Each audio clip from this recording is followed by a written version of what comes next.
नमस्कार दोस्तों, आप देख रहे हैं अनूप मल्टीपर्पज़ इंग्लिश क्लासेज और मैं हूं अनूप सर। आपको इस वीडियो में मैं आपके लिए नरेशन का पार्ट 1 लेकर आया हूं। ठीक है, तो आइए जानते हैं कि नरेशन किसे कहते हैं। Narration is a way of telling और giving an account of the speech of the speaker before others. मतलब क्या होता है कि किसी कथन को उसी रूप में कह देना या उसको बदलकर अन्य रूप में कह देना ही नरेशन है। नरेशन का शाब्दिक अर्थ होता है स्पीच। अब नरेशन कितने प्रकार के होते हैं? जी हाँ, आप लोगों ने सभी लोगों ने पढ़ा है कि नरेशन 2 प्रकार के होते हैं। कौन कौन? तो डायरेक्ट नरेशन को हम लोग डायरेक्ट स्पीच भी कहते हैं। दूसरा हमारा काइंड है इनडायरेक्ट नरेशन, जिसको हम लोग इनडायरेक्ट स्पीच भी कहते हैं। अब जानिए कि डायरेक्ट नरेशन किसे कहते हैं। डायरेक्ट नरेशन का शाब्दिक अर्थ होता है प्रत्यक्ष कथन। अब इसका डेफिनेशन जानते हैं कि डायरेक्ट नरेशन है क्या। तो डायरेक्ट नरेशन जब स्पीकर के स्टेटमेंट को बिल्कुल उसी के शब्दों में एक्सप्रेस किया जाता है तो उसे डायरेक्ट नरेशन कहा जाता है ना। अब डायरेक्ट नरेशन को हम लोग पहचानेंगे कैसे? तो डायरेक्ट नरेशन में स्पीकर के स्टेटमेंट को इन्वर्टेड कॉमाज के अंदर रखा जाता है। सबसे पहला पहचान आपको यही ध्यान रखना है डायरेक्ट नरेशन का, कि डायरेक्ट नरेशन में स्पीकर के स्टेटमेंट को इन्वर्टेड कॉमाज के अंदर रखा जाता है। ठीक है, जैसा आप एग्जाम्पल देखिए, he said to me I can do my work myself. तो हम लोग कैसे जानेंगे कि ये स्टेटमेंट हमारा डायरेक्ट का है कि यह इनडायरेक्ट का है? तो आप यहाँ देख रहे हैं इस सेंटेंस में कि इन्वर्टेड कॉमा से एक स्टेटमेंट घिरा हुआ है। तो जो स्टेटमेंट इन्वर्टेड कॉमा से घिरा हुआ रहता है उसको हम लोग डायरेक्ट स्पीच या डायरेक्ट नरेशन कहते हैं। पहला सेंटेंस। दूसरा सेंटेंस भी आप देखिए, she said to me you will solve my problem. यहाँ पर भी ये क्या है? यहाँ पर ये दे रखा है कि you will solve my problem, ये डायरेक्ट स्पीच है। क्या है? डायरेक्ट स्पीच है। ठीक है, अब आइए जानते हैं इनडायरेक्ट नरेशन या स्पीच किसे कहते हैं। इनडायरेक्ट नरेशन या स्पीच मतलब होता है अप्रत्यक्ष कथन। जब स्पीकर के स्टेटमेंट को थोड़ा बदलकर अपने शब्दों में एक्सप्रेस किया जाता है तो उसे इनडायरेक्ट स्पीच कहा जाता है। इस एग्जाम्पल देखिए, मैंने ऊपर वाले ही सेंटेंस को इसको इनडायरेक्ट में कर दिया, अपने शब्दों में कर दिया। He told me that he could do his work himself, है ना। अब सेकंड एग्जाम्पल को देखिए, सी told me that I would solve her problem. अब आइए जानते हैं एग्जाम्पल, तो हम लोग इसको बाद में डिटेल से समझेंगे, है ना। इससे पहले हम लोग जान लें कि नरेशन में कुछ वर्ड्स होते हैं जिसको आपको पहचानना ज़रूरी होता है। वो पहचानना क्यों ज़रूरी होता है? पहचानना इसलिए ज़रूरी होता है क्योंकि जब आप डायरेक्ट से इनडायरेक्ट में जब स्टेटमेंट को चेंज करते हैं तो वो सारी रूल जो होते हैं वो क्या आते हैं, वो सारे के सारे आपके लिए काफ़ी हेल्पफुल होते हैं। तो इसलिए मैं आप लोग से एक रिक्वेस्ट करूँगा कि हमारी इस वीडियो को आप पूरे लेंथ में देखिए ताकि आपको हर चीज़ अच्छे से समझ में आए। यदि आप वीडियो को स्किप कर देखते हैं तो आपको नरेशन समझने में बहुत ज़्यादा प्रॉब्लम हो सकता है, क्योंकि मैं जानता हूँ कि ऑलमोस्ट स्टूडेंट्स का जो होता है वो क्या होता है, नरेशन वीक होता है ना। और एग्जामिनेशंस में वो ट्रिक को नहीं अप्लाई कर पाते हैं और आंसर गलत देकर चले आते हैं, जिससे उनका रिजल्ट रुक जाता। और नरेशन से एग्जामिनेशन में जो एसएससी में है, पीटी में 1 से 2 नंबर का पूछा जाता है, जबकि मेंस में 27 नंबर का पूछा जाता है। अब तो आपको समझ में आ ही रहा होगा कि इसका क्या इम्पोर्टेंस है। अभी तो एकदम बेसिक से इन सारी चीज़ों को बताया जा रहा है, ठीक है ना। और यही बेसिक चीज़ आपको फुल्ली कॉम्पिटिटिव में काम आने वाला है, वेरियस कॉम्पिटिटिव में एग्जामिनेशंस में काम आने वाला है, ठीक है ना। तो आपसे मैं ये रिक्वेस्ट करूँगा कि जिन लोगों ने हमारे चैनल को सब्सक्राइब नहीं किया है या बेल बटन पे क्लिक नहीं किया है, पहले जाकर हमारे चैनल को सब्सक्राइब कर लीजिए और बेल आइकन पर क्लिक कर लीजिए ताकि हमारे आने वाले सभी वीडियोज़ का लेटेस्ट नोटिफिकेशंस आपको डायरेक्ट मिलता रहेगा, ठीक है। तो आइए जानते हैं नरेशन में से संबंधित कुछ परिभाषिक शब्द को, है ना। नरेशन से रिलेटेड कुछ डेफिनेशन वर्ड्स जिसको हम लोग पारिभाषिक शब्द भी कहते हैं। तो डायरेक्ट नरेशन में आप देख सकते हैं यहाँ कि रिपोर्टिंग स्पीच होता है। तो रिपोर्टिंग स्पीच किसको कहते हैं? तो डायरेक्ट नरेशन में इन्वर्टेड कॉमाज के बाहर रहने वाले क्लॉज को रिपोर्टिंग स्पीच कहा जाता है। जी हाँ, रिपोर्टिंग स्पीच किसे कहा जाता है? तो डायरेक्ट नरेशन में इन्वर्टेड कॉमाज के बाहर रहने वाले क्लॉज को रिपोर्टिंग स्पीच कहा जाता है। अब यहाँ पे इस सेंटेंस में देखिए, यदि हम पूछें he said to me I can do my work myself, इसमें आप ये बतलाइए कि रिपोर्टिंग स्पीच कौन सा है।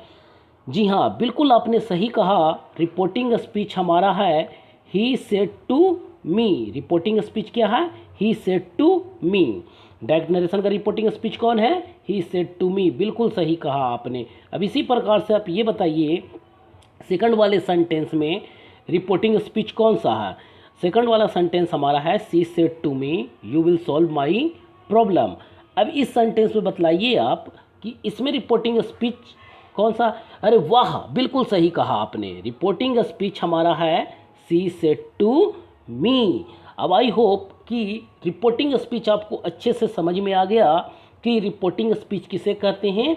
जी हाँ, बिल्कुल सही कह रहे हैं आप कि रिपोर्टिंग स्पीच हमारा होता है डायरेक्ट नरेशन में इन्वर्टेड कॉमाज के बाहर रहने वाले क्लॉज को रिपोर्टिंग स्पीच कहा जाता है।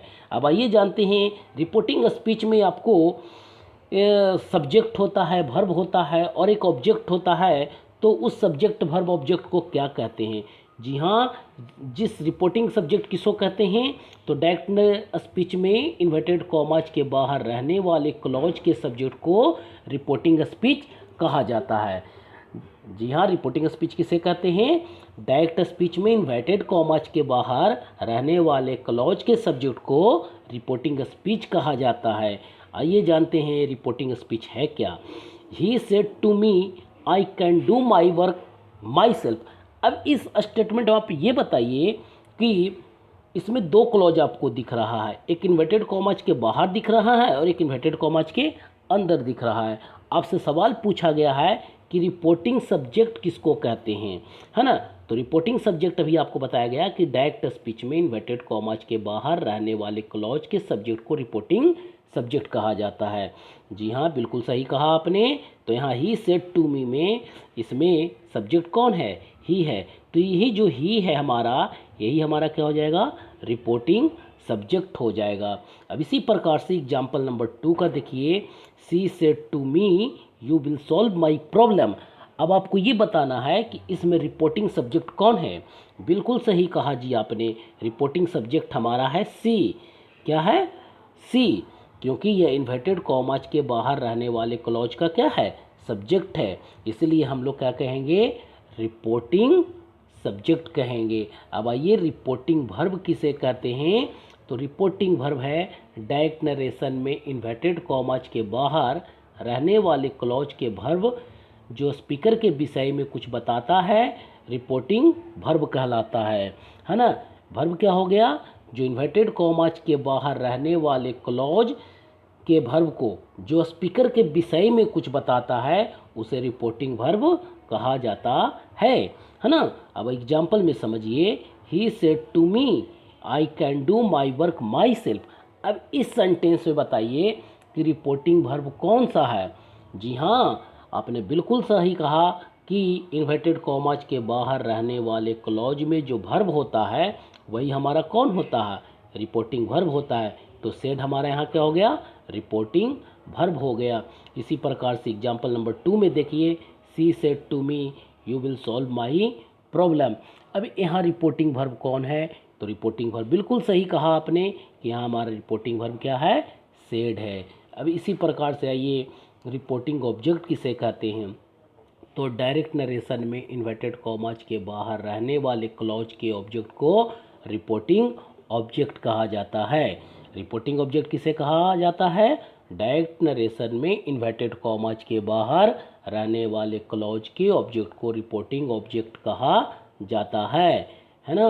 तो आइए जानते हैं, he said to me I can do my work myself. इस सेंटेंस में अब आप बताइए कि रिपोर्टिंग ऑब्जेक्ट कौन है।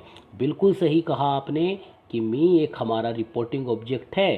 क्यों? क्योंकि इन्वर्टेड कॉमास के बाहर रहने वाले क्लॉज के ऑब्जेक्ट को ही रिपोर्टिंग ऑब्जेक्ट कहा जाता है ना। अब इसी प्रकार से एग्जाम्पल नंबर 2 देखिए, I said to her you can do it. इस सेंटेंस में रिपोर्टिंग ऑब्जेक्ट कौन है? बिल्कुल सही कहा आपने, रिपोर्टिंग ऑब्जेक्ट हमारा है हर। रिपोर्टिंग ऑब्जेक्ट कौन है? हर है ना। अब आइए जानते हैं कि रिपोर्टेड स्पीच किसे कहते हैं। रिपोर्टेड स्पीच, डायरेक्ट स्पीच में इन्वर्टेड कॉमास के अंदर रहने वाले सेंटेंस को रिपोर्टेड स्पीच कहा जाता है ना। एग्जाम्पल से समझिए इसे, he said to me I teach students.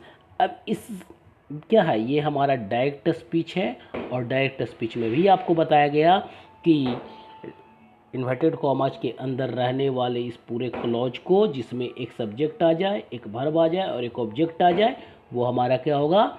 Reported speech होगा। मतलब आई टीच स्टूडेंट्स क्या है? एक रिपोर्टेड स्पीच है। अब आइए जानते हैं दूसरे एग्जाम्पल में, she said to me you tore my letter. अब इसमें कौन सा है हमारा रिपोर्टेड स्पीच? बिल्कुल सही कहा आपने, you tore my letter reported speech है। अब यहाँ नोट समझने वाली बात यह है कि रिपोर्टेड स्पीच में आए सब्जेक्ट, वर्ब तथा ऑब्जेक्ट को रिपोर्टेड सब्जेक्ट, रिपोर्टेड वर्ब तथा रिपोर्टेड ऑब्जेक्ट कहा जाता है। जिस प्रकार से आपने देखा कि रिपोर्टिंग स्पीच में एक सब्जेक्ट होता था, एक वर्ब होता था और एक ऑब्जेक्ट होता है, तो उसे हम लोग रिपोर्टिंग स्पीच, रिपोर्ट के सब्जेक्ट वाले को रिपोर्टिंग सब्जेक्ट, वर्ब को रिपोर्टिंग वर्ब तथा ऑब्जेक्ट को रिपोर्टिंग ऑब्जेक्ट कहते हैं। उसी प्रकार से इसमें भी आप देख सकते हैं कि रिपोर्टेड स्पीच में भी एक क्या आता है? एक सब्जेक्ट होता है, एक वर्ब होता है, एक ऑब्जेक्ट होता है। तो सब्जेक्ट हमारा क्या हो जाएगा? जो रिपोर्टेड सब्जेक्ट होगा, तो रिपोर्टिंग स्पीच वाले में आई लव यू में, तो आई हमारा क्या हो गया? रिपोर्टेड सब्जेक्ट हो गया। लव क्या हो गया? तो रिपोर्टिंग वर्ब हो गया। यू क्या हो गया? तो रिपोर्टेड ऑब्जेक्ट हो गया। आई होप कि ये सारे वीडियो आपको अच्छे से समझ में आ गया होगा, है ना। और इससे भी इसका पार्ट 2 का भी वीडियो मैं अपलोड करूंगा, जिसमें हम लोग ये जानेंगे कि डायरेक्ट से इनडायरेक्ट स्पीच में बदलने के उसके क्या नियम हैं, है ना, और उसे किस प्रकार से हम लोग डायरेक्ट से इनडायरेक्ट में बदल सकते हैं। इन सारे वीडियो को बहुत जल्दी अपलोड कर दिया जा रहा है आपको। इसलिए मैं फिर से एक बार सजेस्ट करना चाहूँगा कि हमारे चैनल को लाइक कर ले, सब्सक्राइब कर ले तथा बेल बटन पर क्लिक कर ले, ताकि आपको सारे वीडियो का लेटेस्ट नोटिफिकेशंस आपको घर बैठे ही मिलता रहे। तो इसी के साथ अनूप मल्टीपर्पज़ इंग्लिश क्लासेज को इजाज़त दीजिए। फिर हम मिलेंगे आपको अगले वीडियो में। तब तक